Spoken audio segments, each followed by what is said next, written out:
Any order. We got one more. Oren, I think you're here. Okay.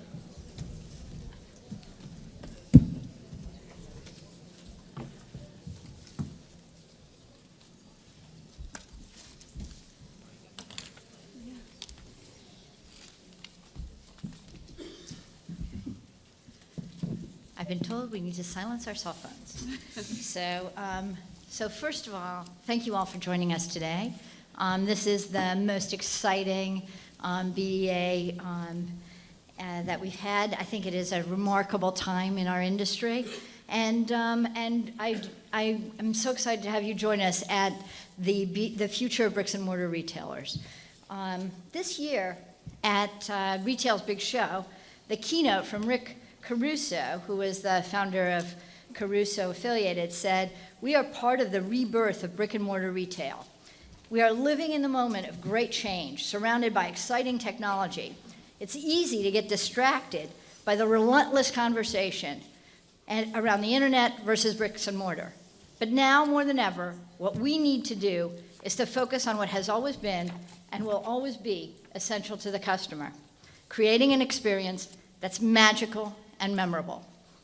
For those of us who love books, bookstores and booksellers have always been magical and memorable.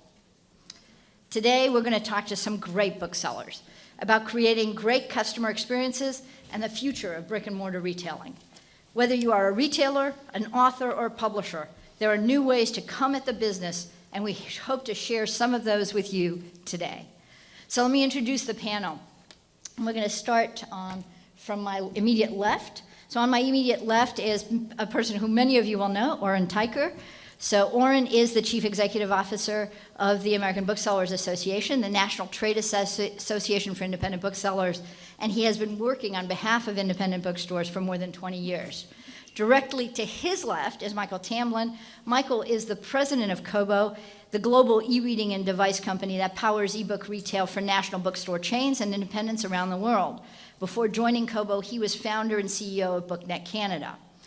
Directly to his left, you will see John Ingram. John is the chairman and CEO of Ingram Content Group, the world's largest distributor of physical and digital content. John also serves as the chairman of Ingram Industries Board of Directors. And next to him, you will see Joyce Meskis, who is the owner and has been the owner and president of Tattered Cover Bookstores, one of the great bookstores in America, one of the nation's nationally recognized independent bookstores since 1974. She has long been active in the American Booksellers Association. And then directly to her left, you will see Mike Hesselbach, who is the EVP and CMO of Readerlink, which provides distribution, marketing, and category management for over 40,000 mass drug, grocery, club, and specialty doors across the U.S.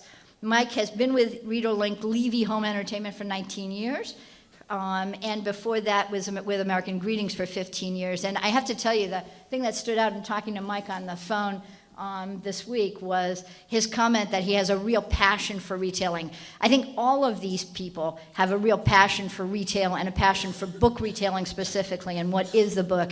And I'm incredibly excited to talk to them about this future. So we're going to start right away, and we're going to talk about the in-store experience. I think all of us know that e-commerce and mobile devices have made significant strides in the past few years, but they can never really replace the in-store personal experience.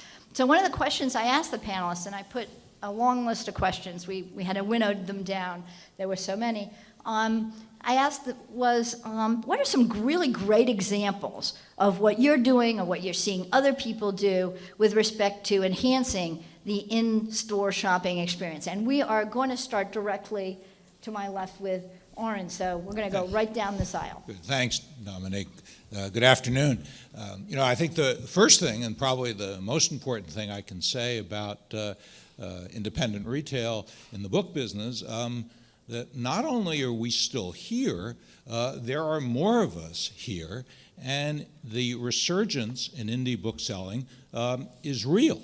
As some of you may have seen, we will announce tomorrow at the ABA annual town hall meeting that for the first time since 2005, The American Booksellers Association members operate in more than 2,000 locations across the country. And we know that there is a popular narrative out there, often that attaches the word beleaguered to independent stores. The facts are quite contrary. We're actually experience a resurgence. Indie stores, because they are creating an experience that consumers are responding to, are absolutely alive and well and making a real difference in creating experience for consumers that is fun, exciting, and compelling. I'll probably take a much more statistical approach to this in almost all of these, while I also come out of independent bookselling and then chain physical bookselling as well, spending a lot of my time working with ebooks being sold through and in the context of bricks and mortar stores. And so we spend a lot of time looking at the differences between the two. How are bricks and mortar stores selling different things than what ebook buyers buy? And to talk about your question in sort of real pointed detail, like what's the difference? Where do we see that split taking place?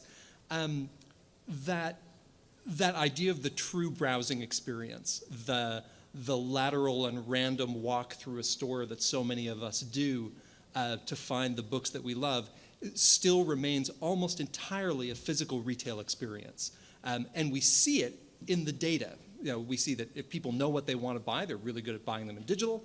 But if they don't know what they want, we don't see the same kind of sales that you would see in a store, because there isn't that same casting your eye across tables and shelves and finding that random and accidental treasure.